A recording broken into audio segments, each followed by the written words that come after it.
I did watch Tenet, the new Christopher Nolan film, which is kind of interesting. What did you think? It seems one critic actually had a really nice take that it feels a little like a Christopher Nolan franchise film, like he's now franchising his methods and styles, and so it's extremely competent in a lot of ways. It's very hard to follow, as everybody said, and no one quite knows.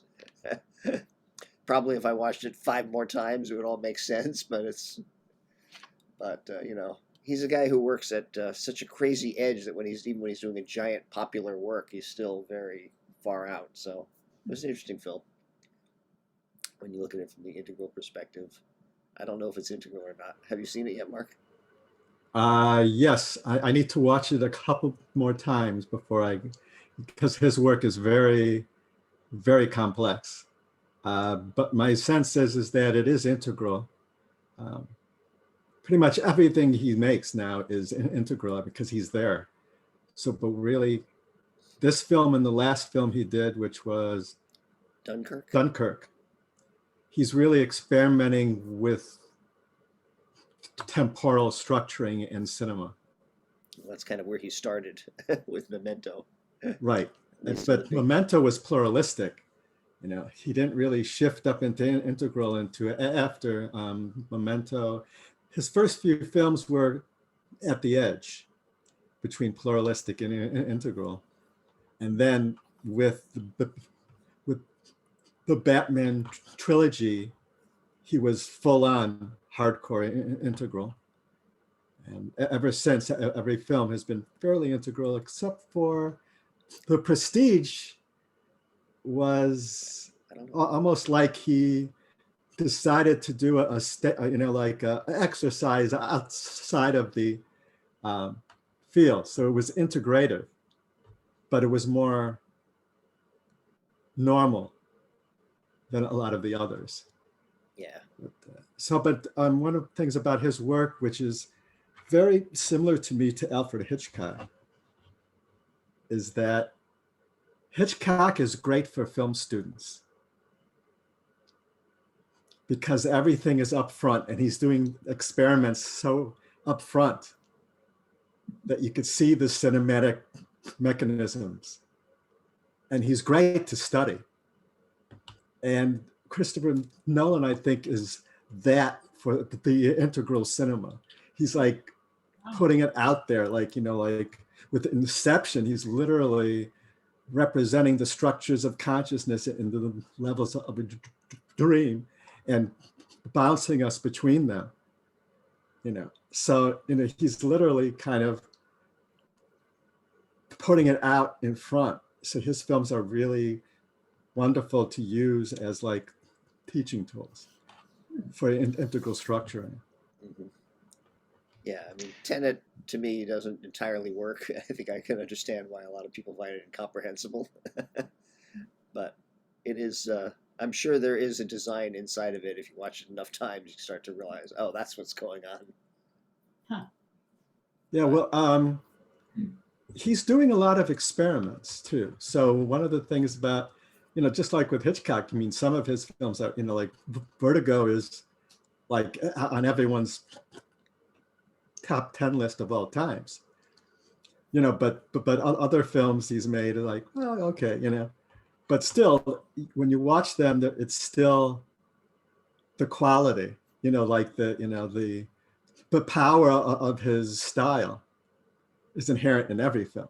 Mm-hmm. But some are really masterpieces and some are just, you know, experimental efforts. Like I think when Rope came out, Rope is a film he did where it's shot like a rope. So it's like it's like every shot connects to every other shot into a seamless, as if it's one shot. And it was a really beautiful experiment in cinema. Had been done before the way he did it. And it got mixed reviews and it wasn't his biggest hit, but it was a big experiment that inspired other filmmakers. So it was a seed work. So with these guys like Nolan, even his so-so films are still, it's like, so he's weaving with this one, he's weaving, what I think he's doing is he's working with us to kind of bring us aware of our temporal structuring, because we're constantly having to figure out what the temporal reality is that's going on. So in a way, he's making the audience work and trying to discern temporal structures. So even though it's a standard kind of spy movie in a way, but of course with his twist, it's still working with these underlying dynamics, and especially working with the audience and exercising our perceptual field. Anyways, So we should in theory, begin. it could be an evolutionary work just because it helps the audience to evolve in some way and become more aware of time.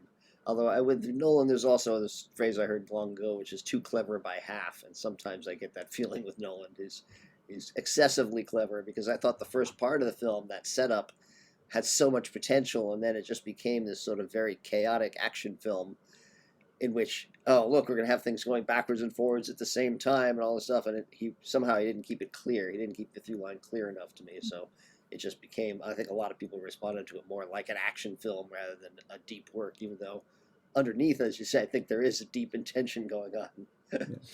Well, I mean, he's done that before with the Batman series in terms of, the complexity of what he's doing is under the surface of a superhero film. Mm-hmm.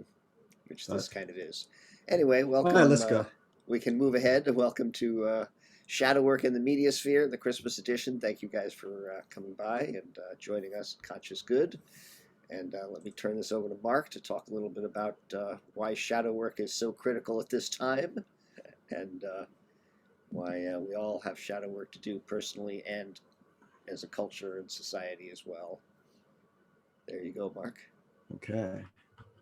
Well, I'm sure as most of us are aware, the last year has been pretty stressful and traumatic for a lot of us, for most of us probably. And for a lot of other people, the last 4 years have been fairly traumatic as well, with what's been going on in the United States, with the Civil War, in our consciousness, and a similar civil war happening all over the world in terms of in the consciousness field, and played out with the rise of authoritarianism and all that. So it's like we're watching all this stuff in real time unfold. And as Buckminster Fuller said, I'm going to paraphrase because I can't remember exactly, but basically the race to utopia and dystopia will be neck and neck until the last moment. And for me, that really describes the last 4 years as a whole. Is we have so much amazing potential at the edge, and with our technologies and all of these advances in all these different fields, and with all these potentially wondrous capacities, but that can also be used in a negative way. So there's this neck and neck race between, will we make it to our utopian future, to the other side, across the great transition, or will we regress back? And even if we regress back, that's part of the transition, understanding that. But still, it's that stress. That's kind of the foundational stress of these last 4 years. And then, of course, everything else happening in our lives, and the people who we love and know, and people being sick, or we're being sick, or just everything, and So we have a lot of individual and collective trauma to deal with. And there's a lot of wonderful people out there helping us play with that. Like Thomas Hubble and others are working with collective trauma now. The integral field, a lot of us have been working with shadow work for a while. And media is an important part of this because a lot of our trauma comes from the media, from our receiving information, our receiving and sharing information through this sphere. Right now, we're in the media sphere, inside of another media sphere, inside of another. So it's like we're in this big media sphere. And so a lot of us, especially during the pandemic, when a lot of us went online for more stuff, for more interactions, it's really now kind of like, it's representing our collective consciousness in a much more powerful way. So it's deeply interrelated, and things that we read about or see in videos or whatever, news reports and our Twitter streams, whatever, they trigger us. And sometimes they trigger us, sometimes they affirm our reality, sometimes they challenge our reality, sometimes they call up and plug into our shadow material, and quite often. And our shadow, well, first I probably should say real simply, what is the shadow? So I just want to do a little perception practice here. This is what we do. We do perception practices. We don't do meditation exactly. There's a difference between a meditation practice and a perception practice. Meditation practice is basically state related. You're training yourself to achieve higher and higher states of consciousness. States are temporary, but you get tastes of higher and higher states. Perception training is about making us aware of our structure of consciousness. And our structure of consciousness, if you look at states like the waves in an ocean, but the structure is the shore. So, the structure of consciousness is like the container of the states of consciousness. And states, we can practice and get higher and higher and all that, and that's the process we call waking up. Structures do change, but that much slower, and we have to evolve through them. And often it takes shadow work to do that. So right now I want you to kind of imagine, I want you to just bring your awareness now with a perception practice. You could have your eyes open or closed. Sit in a comfortable position. The reason why you could have your eyes open or closed is because some people visualize easier with eyes open. So depending on your capacities. So just bring your awareness to your thoughts. Imagine your thoughts. Feel your thoughts as kind of like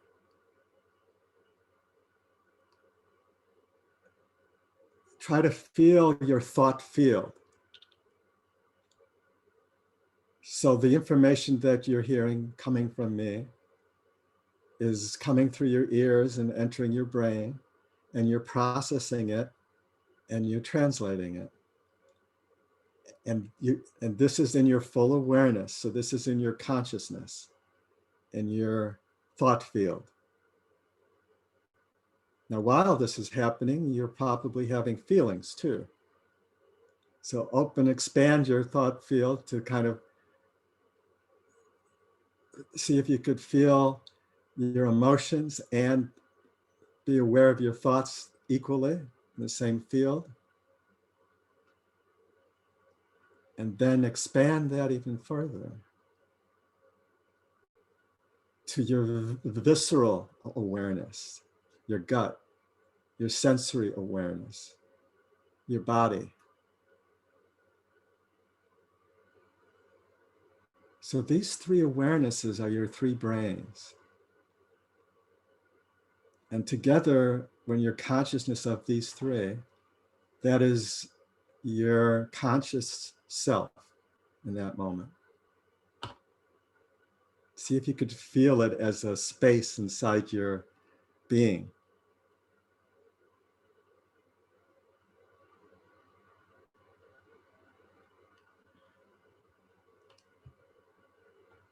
Now feel this is like it's an ocean.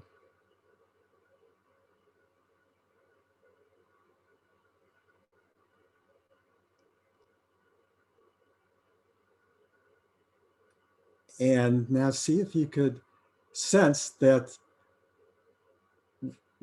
where your thoughts, feelings, and visceral awareness is existing, beneath it, under the surface of it, under the surface of your ocean of consciousness, is your unconscious, under the surface.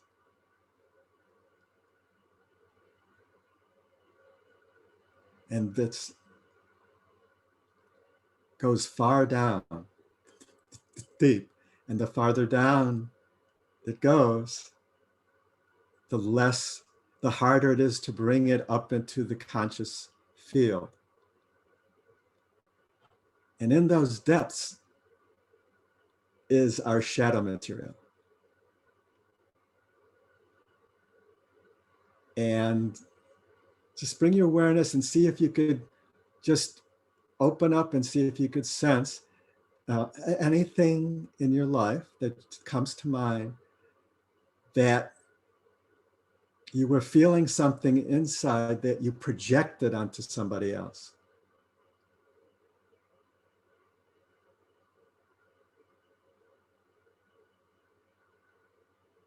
It could be you were in a fearful situation and you projected on someone else to blame them for it. Simple things or more complex things. That's one dimension of the shadow material that's underneath the surface.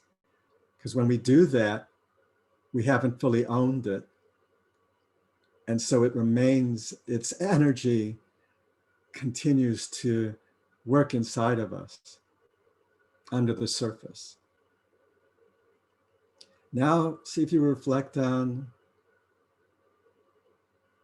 any thought patterns, or we call tapes inside of you, like from your parents, phrases or patterns that you've taken on from family, from culture, and you've taken on yourself and you play them inside your head back and forth in certain situations. That's another dimension of the shadow. And that, again, as long as it's unconscious, its energy is powerful and it's moving inside of you in unknown ways. Now I want you to then also bring your awareness to any memories you have or any awarenesses you have of an experience in your life where you felt something towards somebody, but you didn't express it.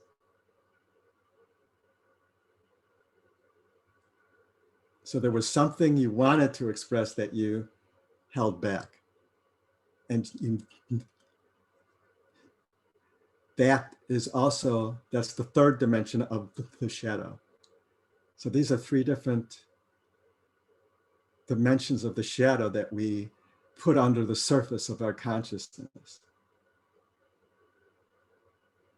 And imagine these as the tides under the surface of your consciousness. The tides have profound impact on everything. The entire ocean is affected by it. The entire oceanic environment, the climate, everything is all affected by the tides. They're unseen. They move under the surface. That is the shadow. And we have that individually and collectively. And we can use media to help us access them. So when you're ready, just return here if your eyes are closed, or let's go on. And just wanted to just do a real quick exploration on this, and then we'll open it up. We can use media in two ways here, which is individual works, and use them as mirrors for our own process. We could consciously do that with any film in a way. We look for the shadow material that's being worked through in the film. And one of the things, I don't know if everyone has read my article I posted on the integral holiday movies. But so one of the interesting things I found was that the Hallmark genre is particularly great to work on shadow work. Now, this is really interesting. Intuitively, I thought for a while that, films like Apocalypse Now that go deep into the shadow itself are good for shadow work, and they're good for shadow work. But one of the things is, if you do, I don't know if everyone's familiar with the Tonglen practice from Buddhism. And it's a way of working with the individual and collective shadow. It's one of the things we teach in the course coming up, is how to use that practice with the Mediasphere. And one of the essential things is that you ground it in love and peace. Before you enter a shadow work, you get into a safe field. And you bring that safe field throughout the entire practice. So you're breathing in the shadow, but you're breathing out light and love and this healing energy in equal measure. And this particular type of feel-good movie is very helpful for dealing with shadow work because it does that. It gives you a story that you know is going to have a happy ending. You know people are going to heal the shadow, their shadow work. So it's safe. And throughout it, it's woven fairly equally when they're really the right on stuff. So this though is rooted in the work of Frank Capra. That's where the genre actually comes from, especially It's a Wonderful Life is the model, where when Capra made It's a Wonderful Life, this was after World War II, after he was in charge of the US documentary division for the army. And he was one of the first to enter the concentration camps. And up to that moment, Frank Capra was the king of comedy. And his comedies always had great challenges as well. But after he saw that horror, It's a Wonderful Life is what came out of it. And it's this beautiful mix of going deep into a challenge and have this lightness of being. He wove it so beautifully that, you just, it takes you through, it takes you in and through. It does this kind of Tonglen process.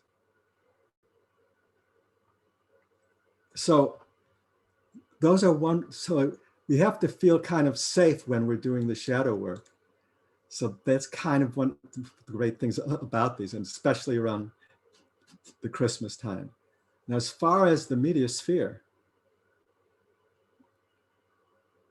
when we look out at it and see what's going on, if we're aware of how it affects us, what's being triggered,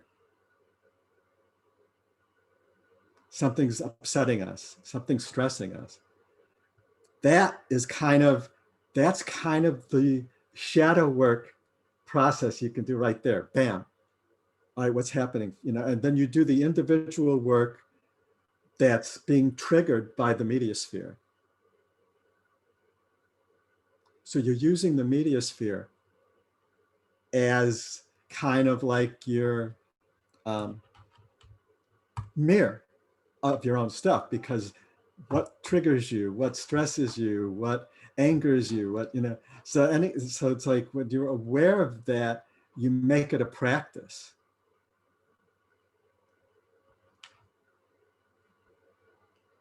You could also do one of the things I highly recommend in these times, especially if you're on Twitter, a great practice to do is to create a separate account and follow as many different ideological streams as you can.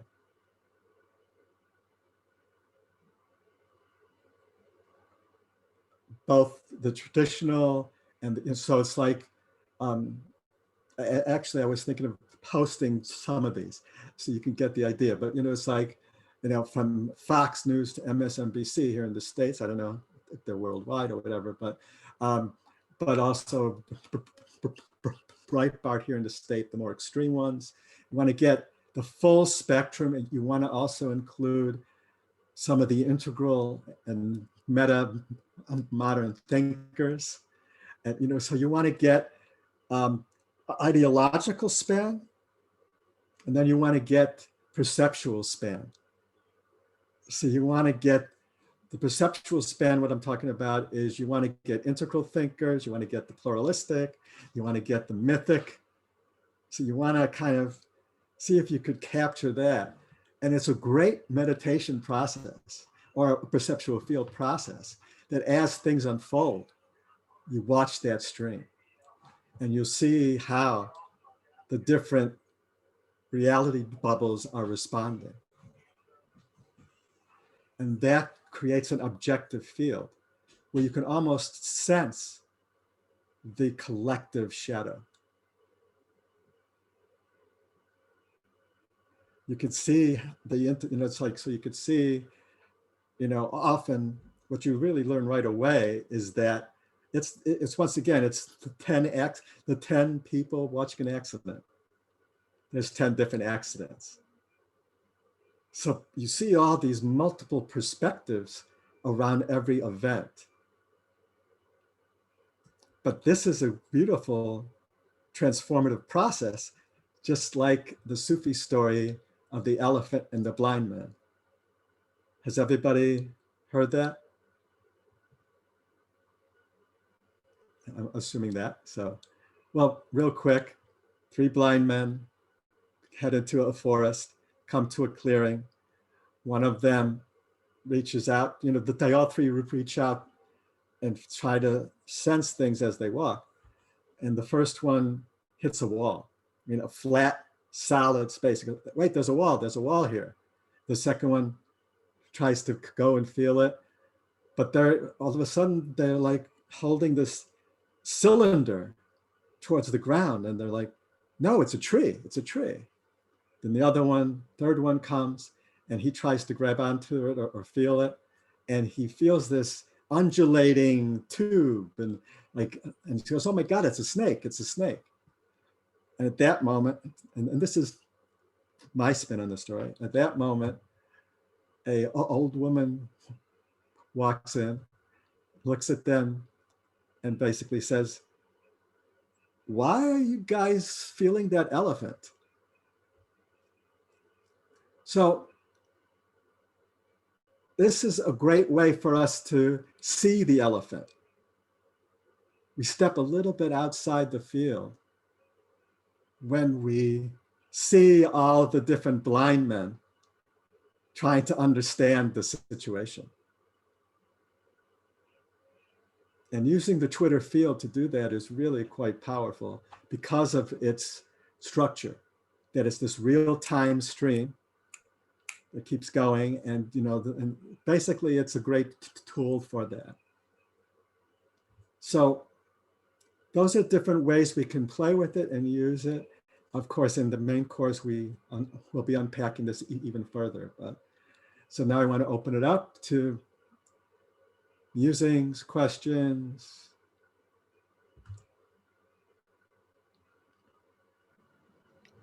I just want to mention also that we have been joined by Trina Wyatt, who's the founder of Conscious Good. Welcome, Trina.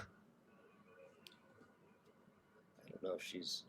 Hi, sorry, it's a noisy house here, and I just wanted to pop in and say hi, and I've missed you guys. We missed you too, Trina. It's so good to see your faces.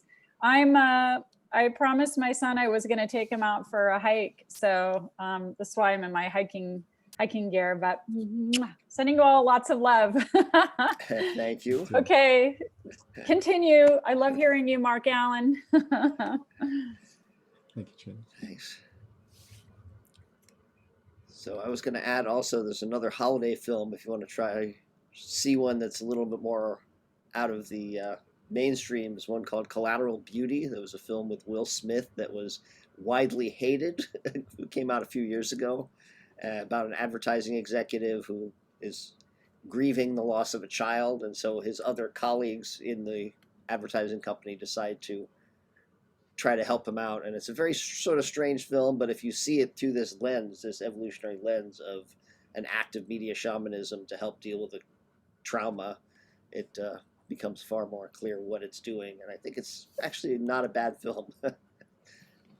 That's a good point too. There's another thing I wanted to talk about here real quick. Why media is a mirror for us. Edgar Morin really kind of unpacked this. And basically the idea here is that since moving image media, especially, mimics how we imagine, how we dream, it's a literal, our brains actually interpret it as such. Our brains process it the same way they process a dream or something we imagine. And when we're watching it, there's what he calls a doubling effect. So that our consciousness and the consciousness of the media are doubling. So it's like, this is a dream, but it becomes a dream inside me, connecting with my dream, with everything else inside me. So I'm projecting and identifying in this loop, this doubling loop. And it's actually why using media to assist in healing is actually quite powerful, because it induces this doubling effect. And the brain accepts it much easier than if we're just reading something or we're just, listening to something. But when it's multi-sensorial, which replicates how we imagine and how we dream, then it's instantly processed as an experience.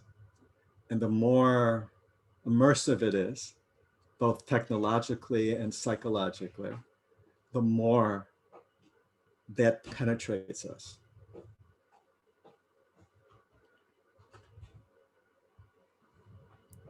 And doing this work is very good for your health because Edgar Morin, I just discovered, is still alive. He's 99 years old. All right, Edgar. And a legendary figure apparently in the French-speaking world, not as well known in the US, I guess. Yeah, but he is kind of a French Ken Wilber. I mean, in terms of the volumes he's written. I mean, he's written like, I guess 40, 50 books and different fields, sociology. And he's written 2 books on the cinema, which I think are foundational.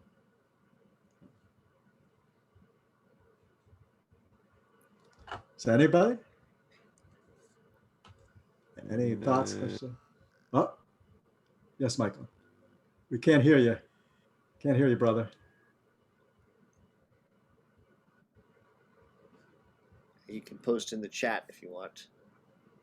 So part of our issue with the media shamanism too is this point Mark has made previously that you have to heal yourself before you can heal others. So part of the task of the media shaman is to not only use media to heal ourselves, but then to in turn try to figure out how to do that to help others. And so you think of yourself as a healer and media is just your tool. Just like shamans of old had magic mushrooms and drums and rituals. Now we have technology, but it doesn't make us any less of a shaman to use modern technology because the shaman uses whatever the most cutting edge technology is to help awaken others. Yeah. I have a question. Mark Allen, you mentioned that the Hallmark films are particularly suited for shadow work also in the Christmas period. Could you elaborate on that and tell us what is so particular about those films? I didn't know any of the films in the list. Okay. The Hallmark genre, what they've done is... We should mention that Hallmark is a greeting card company in America, so they're very well known in the US for that. And they now make these films that are not taken seriously as art, but Mark is saying they actually have a lot of power and value. But they're very popular, at least here in the States. And Netflix is copying the formula. Lifetime TV is copying the formula. So they're taking the Hallmark formula. The Hallmark formula is basically this. It's life has challenges. We have obstacles inside of ourselves and around us. And that's what life is. That's how we grow. But life is also blessed and magical. And all of this is part of the journey. So that's a foundation. And then the foundation also is that in their reality, usually most of their films do not bring in political ideology. There's no culture war per se, but there is this interesting integration of polarizations. So, for example, often you will get the experience of our heroine. Now, usually, which is interesting, usually the stars of Hallmark films are the women, which is this is one of the things I think the critics don't even recognize as what this means. It's like this whole genre is women oriented in terms of the heroine is usually a woman. And the key is that rural society represents family and community and tradition and grounding. The city represents that place we go to seek our dreams and learn big lessons. but we only fulfill our dreams when we end up trying and struggling to fulfill the dream, but then returning home and finding our true dreaming with the help of family, friends, and community. And so then we discover what we really want. So one of the underlying things is that the heroine is usually someone who has taken on a cultural construct about success. And they're striving for that. Even if what they're doing is something they love, they often get caught in that, that rational field of success, the corporate success and all that stuff, the bottom line. So, but then it's never like, they're never against any particular type of job or wealth or anything like that. It's all about the inner dynamics of, are you doing what you really, really, truly, in your true self want to be doing? And what's stopping you internally? That is the foundation of the genre. So you see, that foundation is the shadow work. It's basically saying the obstacles are internal and you have to face them. And often what's happening externally is happening to help you face the internal. And yeah, they're sappy, they're not masterpieces, they often have holes in the narrative or whatever, but this underlying pattern, and some of them, they go deep into this, into the struggle, into the sadness of loss, of trauma and all that. But they always pull you out of that into sweetness. So it's like, so for example, when I watched recently, it was a process where the mother was dying and the daughter was trying to save the farm. And, there was a lot of layers going on, but at the end, the experience, they didn't show the mother dying, but they just went up to that moment and just that, so you could feel it like, all right, this is it. And they brought you to the dying moment. But then they cut a little later to the daughters who's found the love of her life because of the process of helping her mother die. Together at the end, they hold each other. So you get this, you feel that? It's like there is this transfer of love and beingness, so that you went through the trauma, but there's love. There's still love. There's still, so that is how the genre works. It's just, and so it's a really beautiful, fascinating thing. And it's, but again, it's not masterpieces or great art or whatever like that. But it's, the reason why I believe it's so popular is it's because it integrates the polarities that we're struggling in. We get to see a world in which all the political ideologies and the mythic and rational and pluralistic live in harmony and actually support each other.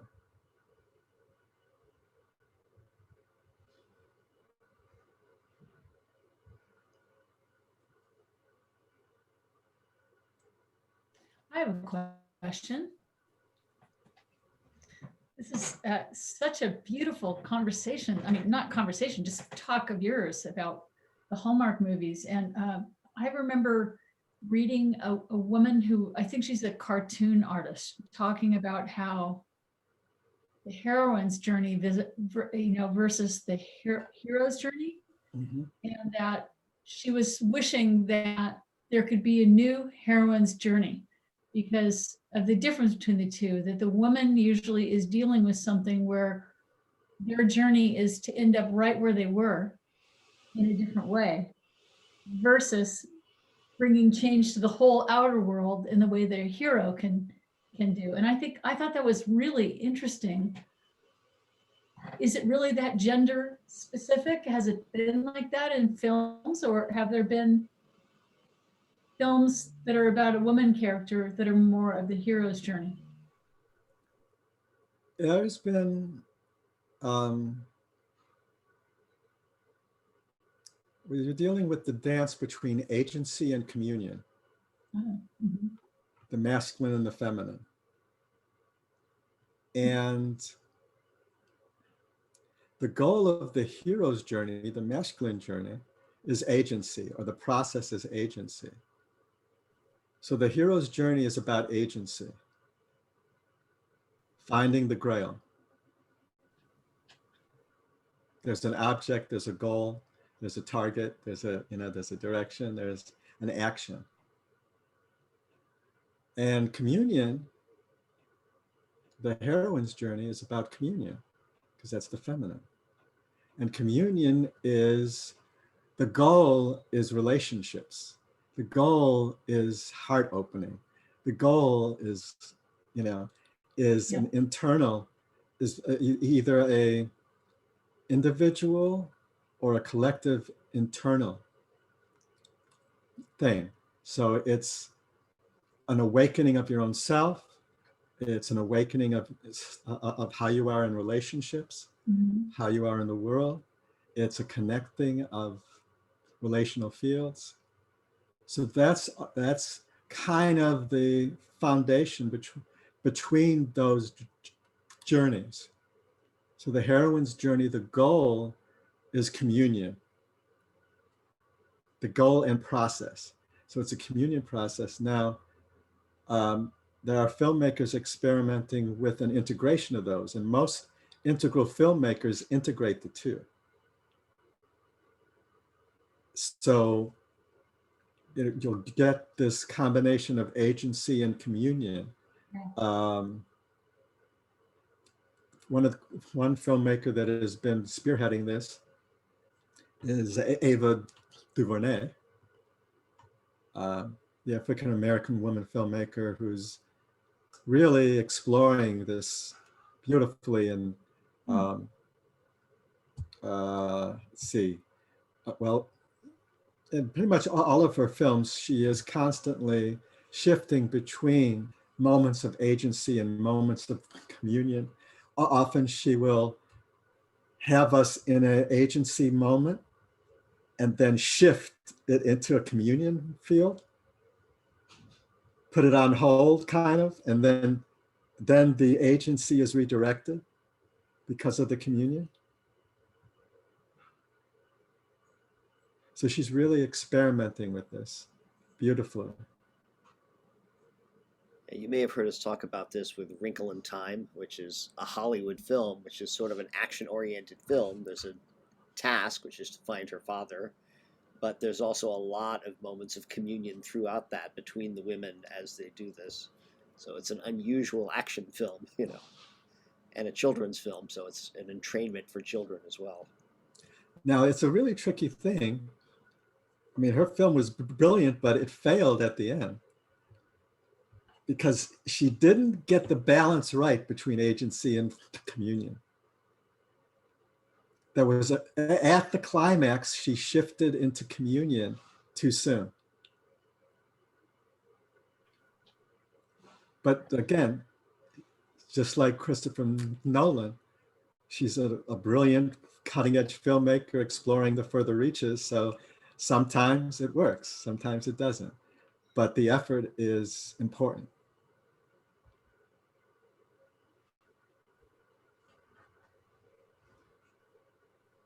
So we got 8 minutes left on our clock.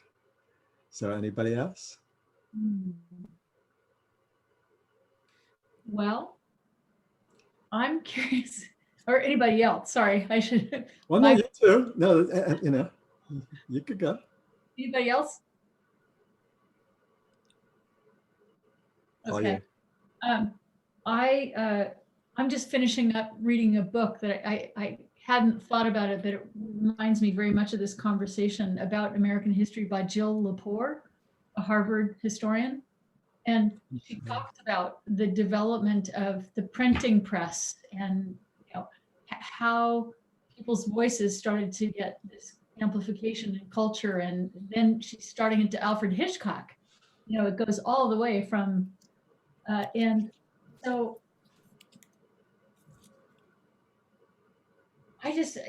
so how does it's clear that film is super, super potent. And I'm curious to know what would be the medicine for what's going on now. What would be that individual and collective shadow work that we can do through film, through filmmaking? My first answer would be foundationally polarization. Because we're polarized inside and out. So individual and collective polarization. The Tonglen practice is wonderful for this, where you just take polarization and like see it in another and try to take in their suffering from that. Breathe in and then breathe out the light and love healing, and then do that, and then spread it out further and further into the polarization field, and then bring it back into yourself and try to release your polarization. Now, when I say release, the Tonglen practice is great for pulling it up and releasing it, but you still have to do the shadow work on your own shadow. So once you do this Tonglen practice and you open up that field, then you want to do, in integral theory, we talk about the 3-2-1 shadow work process. Mm-hmm. Well, I add a fourth thing to that, which we'll cover in the course. It's too short now. But basically, the practice is, once you've done the Tonglen and you've worked on, let's say, polarization, helping to heal that in another and spread out until you get the entire sentient beingness, if you want to go that far. And then when you open in yourself, after that, you want to take that self field that you've opened. And first you want to look at it in the third person. Look at it as an object, like look at what's the experience, what's the story, just kind of look at it as an object in your awareness. Observe it like a scientist would, let's say.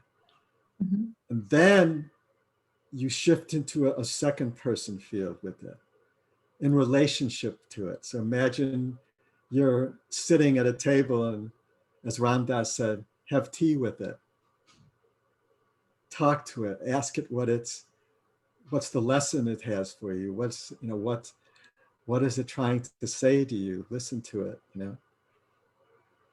And then the first person is you want to try to get inside of it, put yourself in its beingness, to go really deep into it and try to imagine what it feels like to be in that, like to be in the heart of that. And what it is, what it feels like, experience it viscerally. Now, this is the three brains too. So you're using your thought brain for the third person, using your heart brain for the relational, then you're using your gut brain for the first person. You're anchoring it in that visceral. What does it feel like? Like how it's, And then I add the fourth phase, which is now you want to hold these three and try to feel it in an evolutionary framework. That you are in this moment, and this moment is a flowing now. And this is all part of the flow of your life, and seeing how this trauma, this energy has been, how it has affected your life, Yeah. and brought you to this moment, and how others around you have had similar patterns, and expanded all the way out to everybody. And so then you're bringing it home, to this. So then you're trying to hold these three dimensions in this evolutionary stream, and just be with it and breathe with it. Thank you. So one other issue that we have talked about, I think we talked about it in the Media Shaman Toolkit, which is available on Conscious Good, is this idea that our technologies now are actually weaponizing division. So a lot of people spend a lot of their time in that gut space of like, the hell with these people, the heck with Democrats, Republicans, Trumpians, Biden people. But then you go out in the world, and well, now unfortunately we can't go out in the world as much, so that's another problem with the pandemic. But normally you go out and you interact with people from all these different dimensions, and you have a perfectly fine time with them. But then you go back into this world of this internalized world of hatred and anger and division. And a lot of people are spending a lot of time in those spaces. But here's And the gift of that. they've been weaponized The against gift of us. that is that's the shadow. We've Yeah. created a technology where people feel free to express what they don't express anywhere else, or they go wild, or that, so it's like, so it's the media sphere is a great place to find the collective shadow because of that.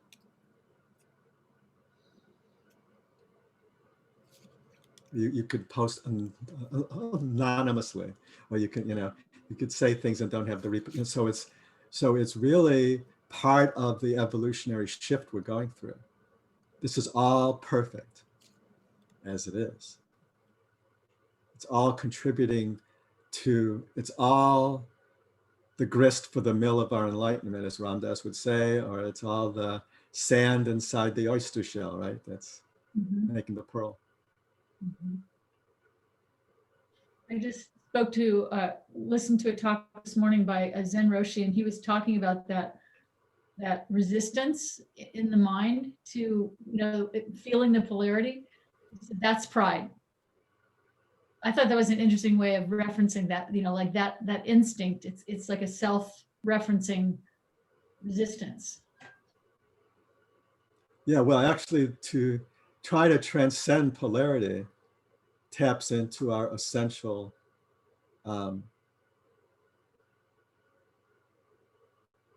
illusion of separateness. And that scares the out of us.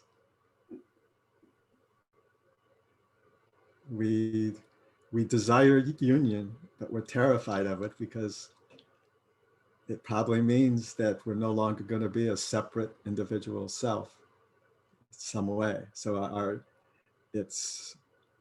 our ego knows it's means it's in trouble. It's so yeah. So the resistance to this is probably the greatest, in my opinion. This transition we're going through is perhaps the greatest humanity has ever faced, because part of it is we have to transcend our polarization field, internally and externally, which is Your task. humanity has never had to face that at this kind of scale. And polarization is still built into our systems because all of our Oh, yeah, systems okay. are rational systems which have countries and nation states and all these different structures that have polarization in them. We have to transcend the nation state polarity and become global. So we're all one entity, and then we kind of feel that interconnectedness. In perception wise. And it's like the mythic structure freaks out when you talk like that, because they imagine a mythic collective rule. Yeah. Where this is more, you could still have countries and cities and all that, but it's just the center of our circle of care and concern is humanity, is the planet. It's not about the externals, it's our perceptual field, our circle of care and concern is that wide. But then again, and then the structures will evolve to fit that once we do that. But as we talked about, and then we'll wrap up real quick. The foundation of why we're doing all this work is that the great transition we're in, one of the foundations of it is that it's being part of it is there's an unprecedented gap between the cutting edge of our technologies and the minimum edge of our structures of consciousness and power. So we have in some cases, a 4-stage gap between the structure of consciousness it takes to operate a technology and the structure of consciousness where we're actually at. And every problem we have is because of that gap. And our only way to heal the gap in time is with media. Because that's the only way we could affect consciousness at scale. Now, that's the only way, how can I say this?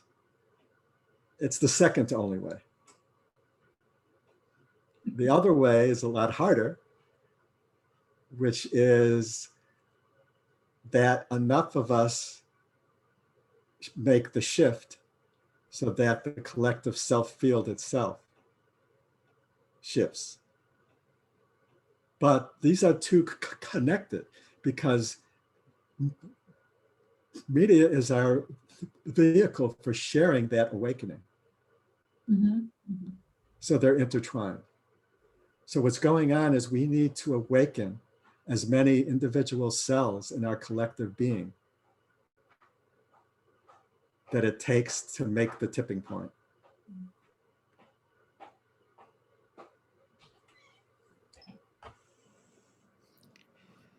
Alrighty, well, thank you everyone for coming by once again for the Media Shaman Studio. Hopefully you've learned something about shadow work in the media sphere.